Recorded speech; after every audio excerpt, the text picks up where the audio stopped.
Now let's talk a little bit about how science is practiced. And in the real world, the main thing scientists do is observe.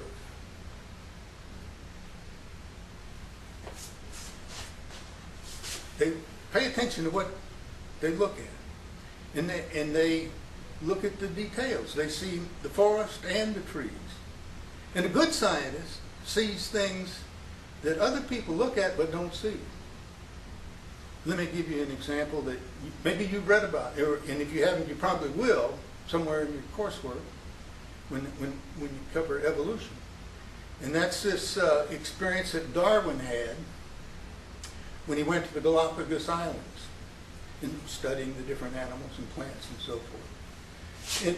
And one of the things he noticed right off the bat was that there were different species of finches. Actually, it turns out he identified 13 species of finches. And they all differed in the kind of beak they had, you know, the bill. And they had different shapes and sizes and all of the bill. And he not only noticed that, but he also noticed what they ate. You know, that's what birds do with their bill, they eat with it, right? So he paid attention to what they ate.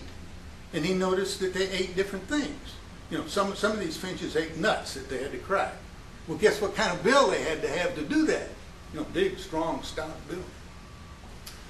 A couple other species ate insects, and their bill was shaped and delicate and pointed and all to grab insects. One finch even was sort of like a woodpecker for pecking holes, and they get twigs to stick in the holes to fish out insects and what have you. And they had a bill that was designed that would really help them be effective at that. So Darwin saw the big picture. You know, he saw all these things that were related. And and of course, he thought about what that meant. And that helped him come up with the idea of natural selection, that there are situations in the environment that favor certain kinds of adaptations. And the animals that happen to have that capability thrive. And those that don't, of course, don't survive and don't have offspring. Well, another thing scientists do is they think a lot. Think all the time. I remember when I was in high school, I had a girlfriend who said, "Bill, you sure do think a lot." I think her problem was I didn't think enough about her, but she was right. You know, I was thinking all the time. If the best example and the best way to illustrate that I know of is to read some of Einstein's biographies. You know, where he told his life story. And by the way, Einstein was a pretty good writer, and he could speak in simple language. And you can tell from his writing that he was thinking all the time. When he was having coffee, when he was having breakfast, when, you know, whatever. He was always thinking about his research problem. Well, scientists not only think all the time, but they ask questions all the time.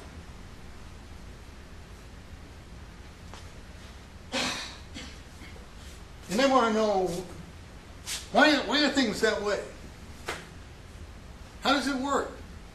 How do I know that this is true? You know, always asking questions. And that's related to the fact that scientists are curious.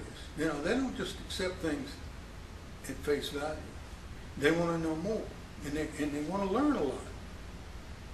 And if you ask me what's the one thing that characterizes science more than anything else, I would say curiosity. And if you don't have that, there's no way you're going to be a scientist. Now, another thing that scientists do is that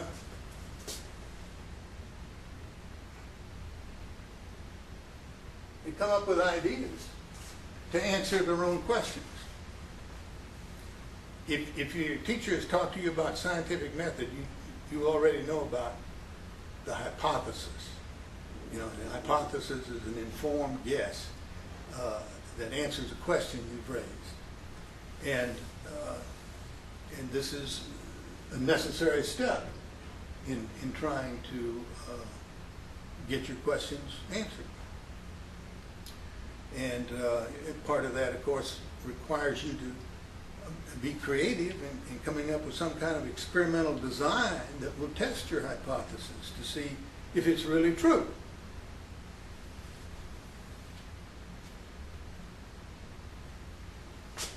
Now, this business about asking questions and generating possible answers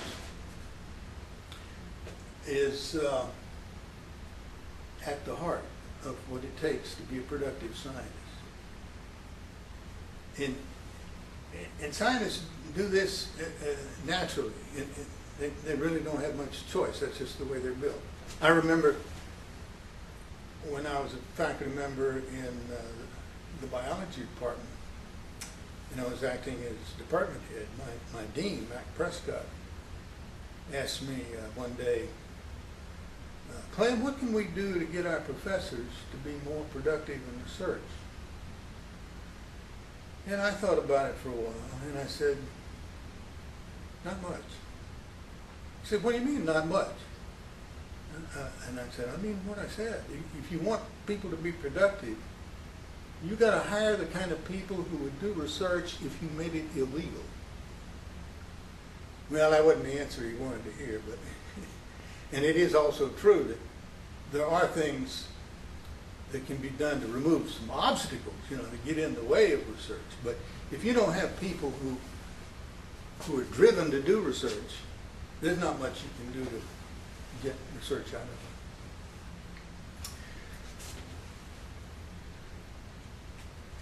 it. Now, the next thing you have to do, of course, to be productive in science is design and perform tests, experiments.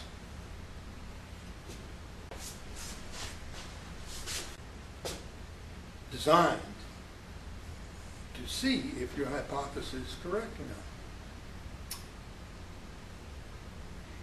not. And associated with that, the methods you use have got to produce good data.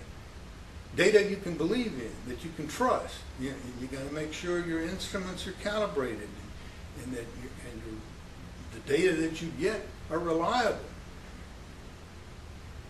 That's a big problem with science experiments you have to do in school, because lots of times you're asked to draw conclusions and so forth, and the data is pretty messy. You know, you haven't had enough experience in collecting this data to get good, reliable data. But and it's really important, of course. So once you get data,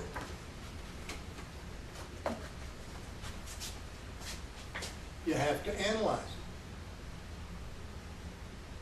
Now in school, you're at the stage where they're teaching you how to interpret graphs and tables and so forth, and think about the data to make sure you know what the data say, and you have to think about how much variation there is in the data, and what's the best way to present the data in graph or table form or whatever. And you also need to think about the magnitude of the effect.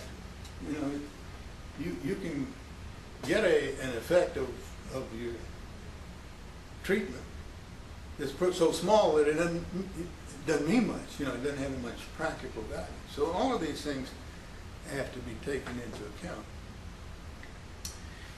After you do that, you have to make some kind of decision about your data.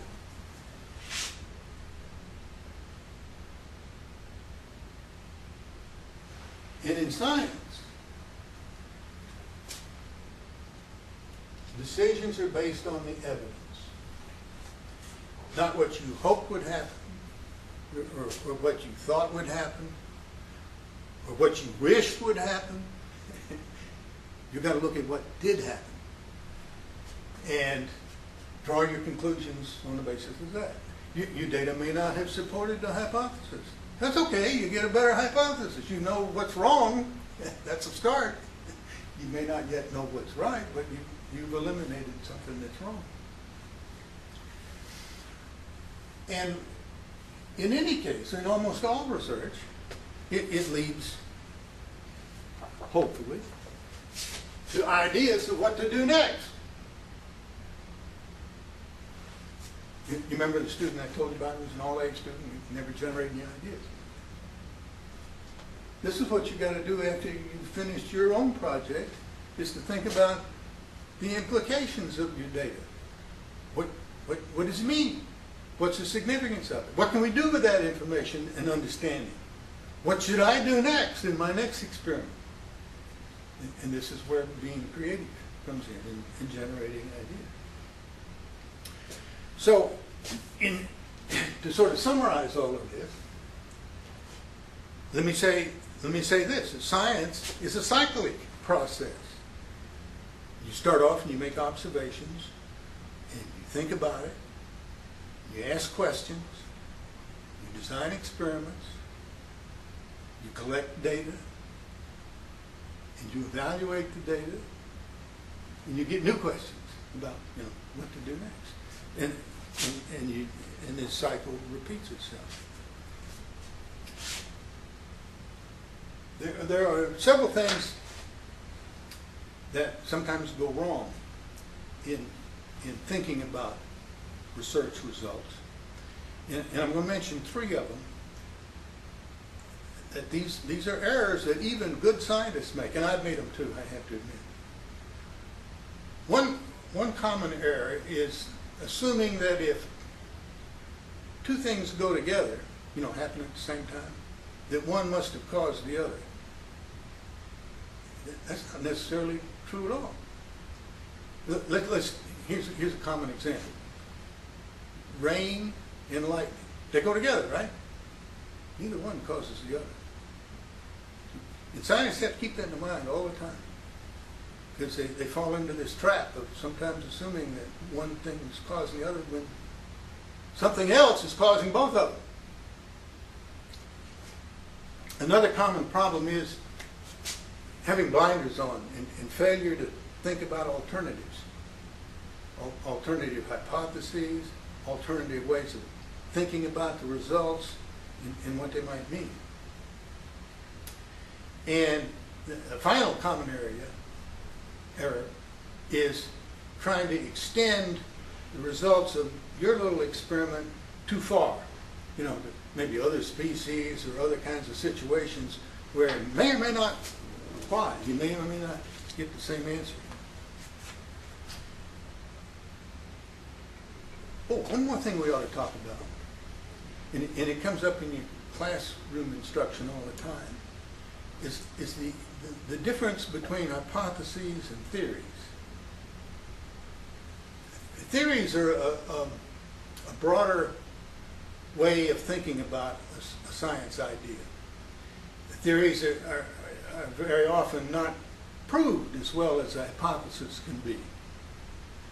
But theories have great value because they provide the framework within which you generate ideas to do experiments. And they help guide the direction of research. And the theory may be wrong, and if you do enough research that doesn't fit the theory, you better change the theory. Okay, but the theory is still important because that's the framework inside of which you do your thinking.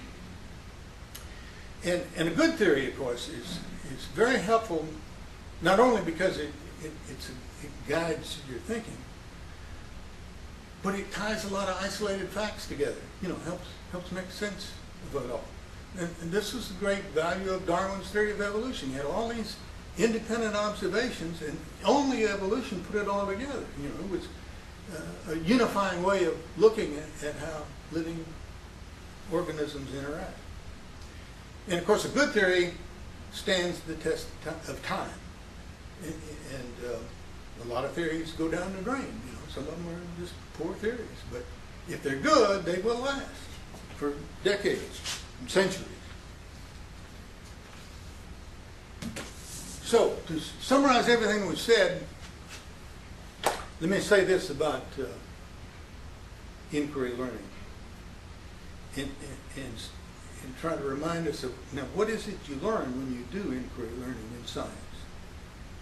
What I think you learn is how to, first of all, ask good questions. Good questions, you know, they're meaningful as opposed to trivial. You also learn how to generate testable hypotheses. And hypotheses that's not testable isn't worth a whole lot, because you can't verify it or falsify it. Inquiry learning also teaches you how to collect good data, data you can believe, you know, that's reliable, that other people can reproduce if they use your same methods. Another thing it does is it focuses on evidence. It makes you think about evidence and draw your beliefs and your conclusions and so forth in terms of what the real evidence is, not what you wish were so or so on. Inquiry learning also helps you develop insight, you know, get ideas. And I think it even helps you remember the science that you study, because when you do all this thinking about it, that's memory rehearsal. So I'm all for inquiry learning, and I hope that you get to enjoy it as you go through your school years.